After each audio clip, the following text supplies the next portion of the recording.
Section 1. Paano sinisimulan? Motu proprio, kusang loob laban sa mga hindi miyembro ng Korte Suprema. Ang mga paglilitis para sa pagdidisiplina sa mga presiding justice at associate justice ng Court of Appeals, Sandigan Bayan, Court of Tax Appeals, Sharia High Court at mga hukom ng First at Second Level Court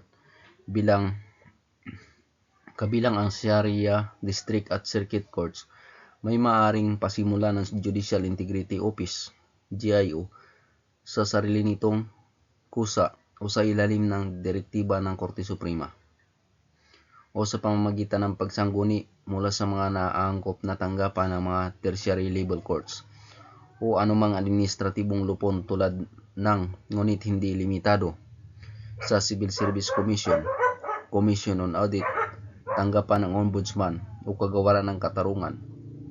Anumang ulat o iba pang dokumento na nagsisilbing batayan ng aksyon ay dapat maging bahagi ng mga talaan. Section 2. Sa pamamagitan ng reklamo laban sa mga hindi miyembro ng Korte Suprema.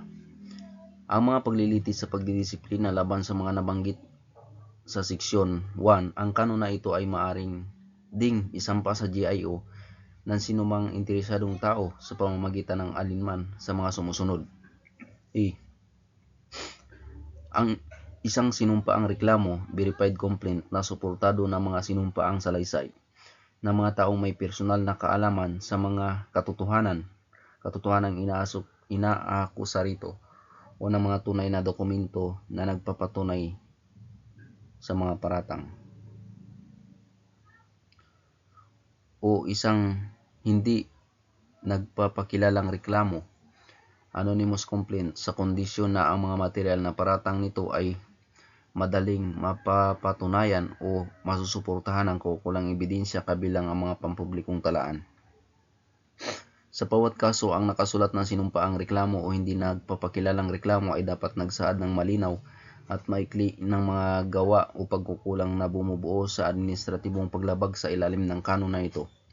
Kung ang reklamo ay direktang isasampa sa Korte Suprema o anumang korte o tanggapan sa ilalim ng hudikatura, ito ay agad na isasangguni sa GIO na tila ba ito ay orihinal na isinampa sa huli simula sa pitsa ng pagkatanggap ng GIO sa reklamo.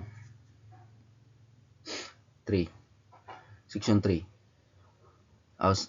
Sa pamamagitan ng reklamo laban sa mga miyembro ng Korte Suprema.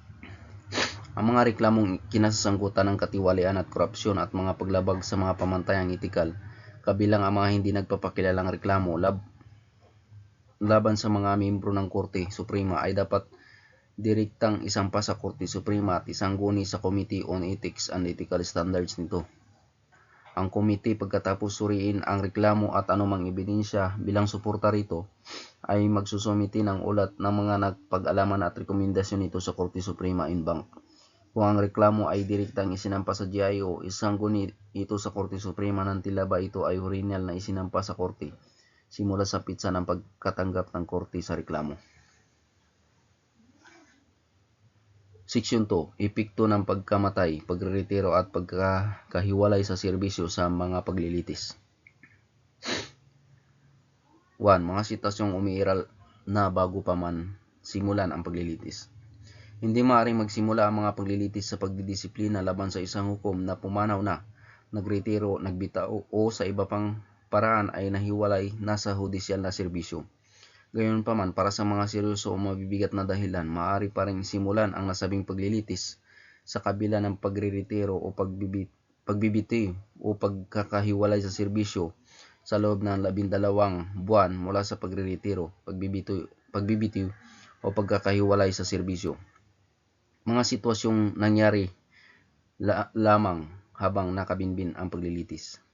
Kapag ang nasimulan na ang paglilitis sa pagdidisiplina, ang kasunod na pagbibitiw, pagreretiro o pagkakahiwalay ng inireklamo sa hudisyal na serbisyo ay hindi makakapigil o makakaapekto sa pagpapatuloy ng mga paglilitis. Ang mga paglilitis laban sa isang hukom na pumanaw habang nakabinbin ang paglilitis ay ibabasura ng walang karapatang magsampa muli. Ngunit saklaw pa rin ito ng anumang natitirang sibil na paghahabol laban sa ari-arian ng namatay o sa mga legal na tagapagmana o kinatawan. 3. Mga sitwasyong hindi nakakaapekto sa paglilitis, mga pambihirang pagkakataon. Ang pag-urong, desistance ng nagrereklamo, pag-ariglo, kompromiso, pagsasauli, restitusyon, pagbawi ng aksyong pandisiplina ng nagrereklamo, pagkabigo ng nagrereklamo na ituloy.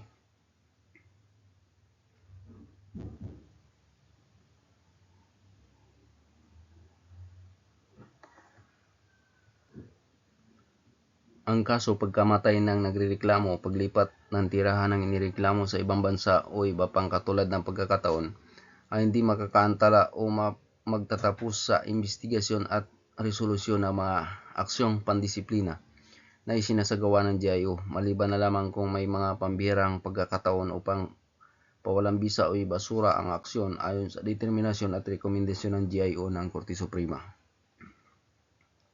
Section 3 hanggang Section 7, pagpapasimula, komento at mga mosyon. Section 3. Aksyong pinasimula ng Korte Suprema o ng GIO, sinumpa ang komento. Sa mga paglilitis na pinasimula ng GIO, padadalhan ng abiso ang inireklamo tungkol sa mga gawa o pagkukulang at mga naangkop na kanon at bibigyan ng kopya ng mga talaan, ulat sa media o iba pang mga dokumentong ginamit bilang batayan.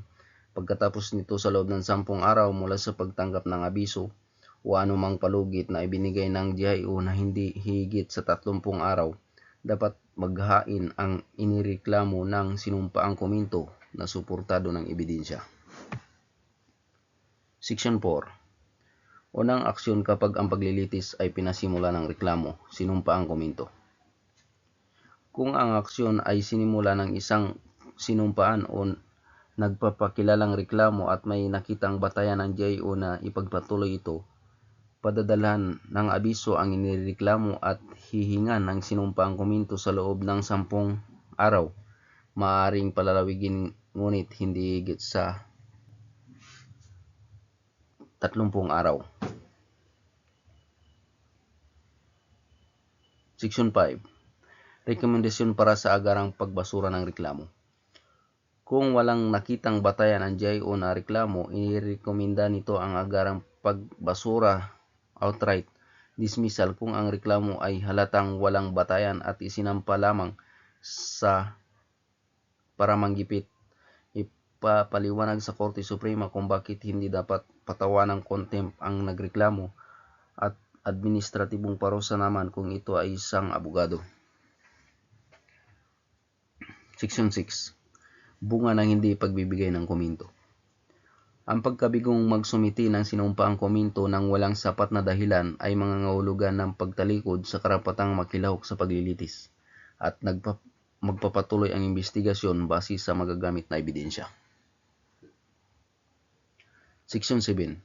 Mga pinagbabawal na mosyon at petisyon. Ang mga sumusunod ay pinagbabawal at hindi aaksyonan.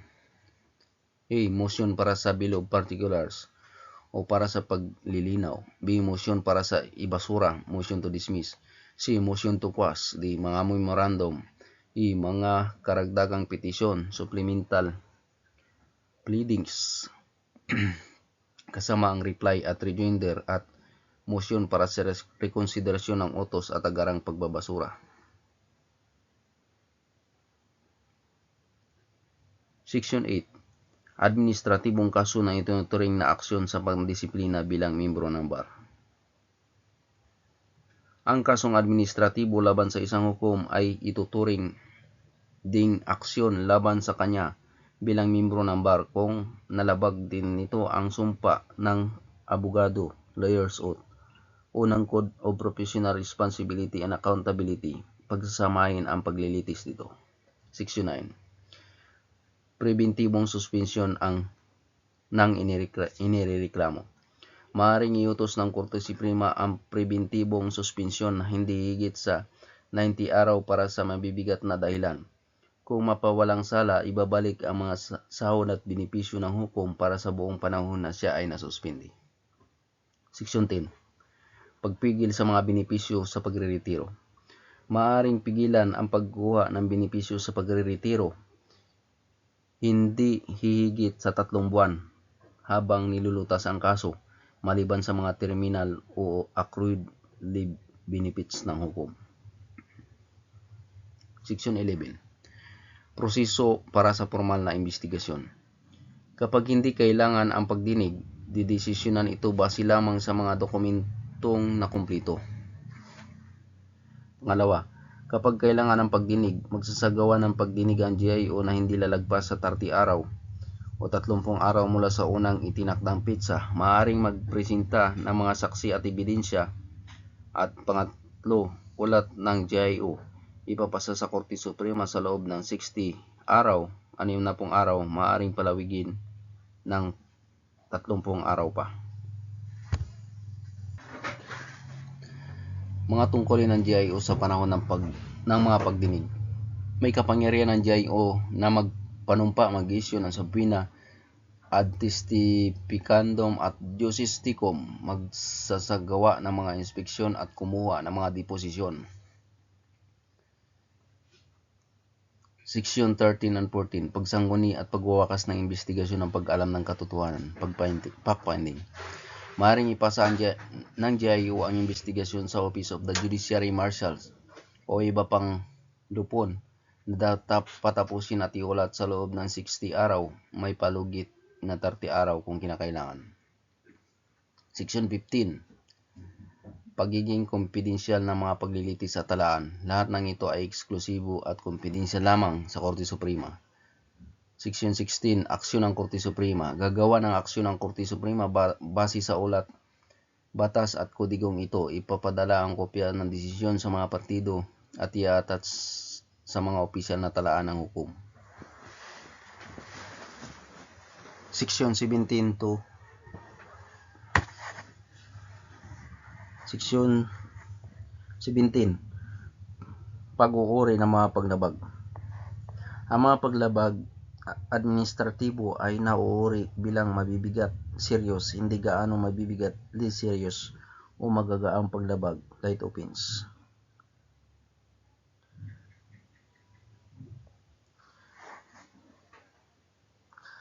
Mabibigat na paglabag. Kabilang dito ang matinding maling pag-uugali na lumalabag sa mga kodigo ng etika, pagkahatol sa krimen na kinasangkutan, panunuhol, at paglabag sa Anti-Graft and Corrupt Practices Act, pamimiki, matinding pagpapabaya tungkulin, sadyang pagbaba ng hindi makatarungang hatol, panghihiram ng pira, wari-ari sa mga abogado, litigante, matinding imoralidad, matinding pang-aabuso sa otoridad, sexual na panliligalig, o anumang anyo ng mga pang-abusong sexual, matinding pagsuway, pag-aari o paggamit ng iligal na droga, o galing pagpapakalasing, at iba pang katulad na gawa. Section 19. Mga hindi gaanong mabibigat na paglabag. Kabilang dito ang simpleng maling pag-uugali, ugaling pagliban o pagkahuli sa trabaho, walang pahintulot na pribadong pagpapraktis ng batas, pagtanggap ng dobling sahod ng walang pahintulot ng batas, pamumulitika, iligal na sugal o sadyang hindi nagbabayad ng mga utang o buwis, pagpapautang ng may labis na interes, at iba pang katulad na gawa. Section 20. Mga magagaang paglabag. Kabilang dito ang mga gawang labas sa opisyal na tungkulin na ginagawa sa oras ng trabaho, paglalaro ng computer, mobile games, labis na paggamit ng social media, mahabang oras na pananghalian o kape, simpleng pagpapabaya sa tungkulin, at iba pang katulad na gawa.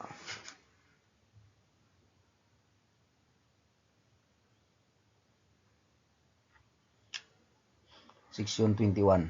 Paunang pulong sa hinaing grievance meeting. Sa mga reklamo ukol sa mga hindi gaanong mabibigat at magagaang paglabag sa pagitan ng mga nagtatrabaho sa isang opisina o korte, hindi mo na idadakit ang kaso, sila ay padadaanin sa mandatory na pagpupulong, hindi higit sa 60 araw upang magkaayos. Section 22.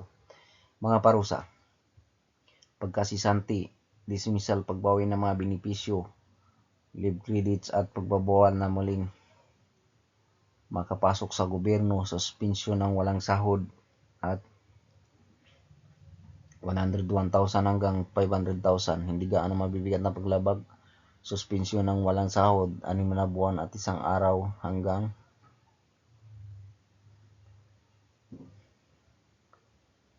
1 taon at multa na 51,000 hanggang 100,000. Section 23. Parusa sa halip na pagkasisante.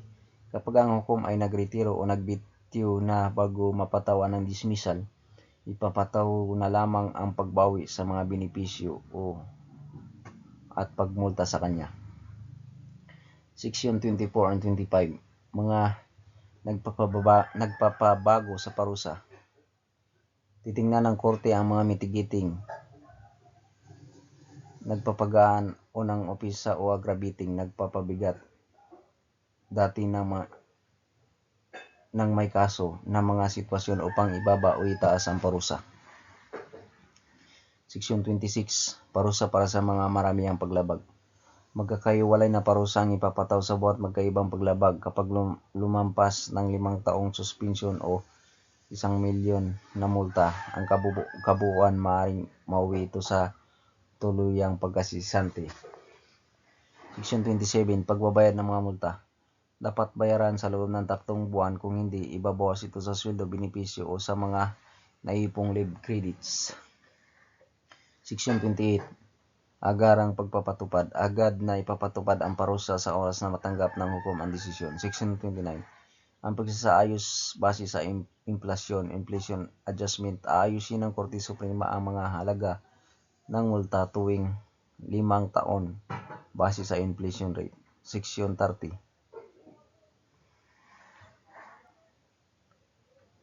Muling pagbabalik sa tungkulin. Bilang hukom, ang isang nasisanting hukom ay maaaring maghain ng petisyon sa hudisyal na kapatawaran pagkatapos ng 5 taon. Subalit kung ang dahilan ng pagkasisanti ay korupsyon o panunuhol, hindi na siya maaaring humingi ng kapatawaran. Section 31.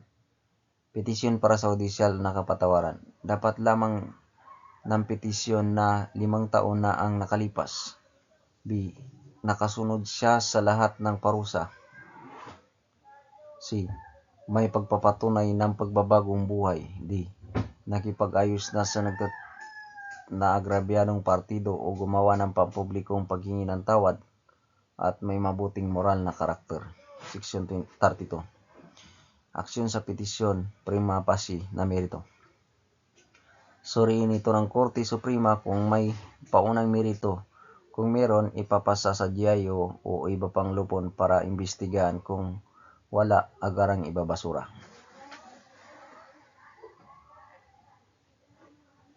Section 33. Imbestigasyon ng GIO o iba pang lupon. Tatapusin ang imbestigasyon at magsusumiti ng ulat sa Korte Suprema sa loob ng 90 araw. Section 34. Desisyon sa petisyon, tindi ng ebidensya. Didesisyonan ng Korte Suprema ang petisyon batay sa malinaw at kapani-paniwalang ebidensya. Clear and convincing evidence. This is based on 2025 Code of Judicial Conduct and Accountability.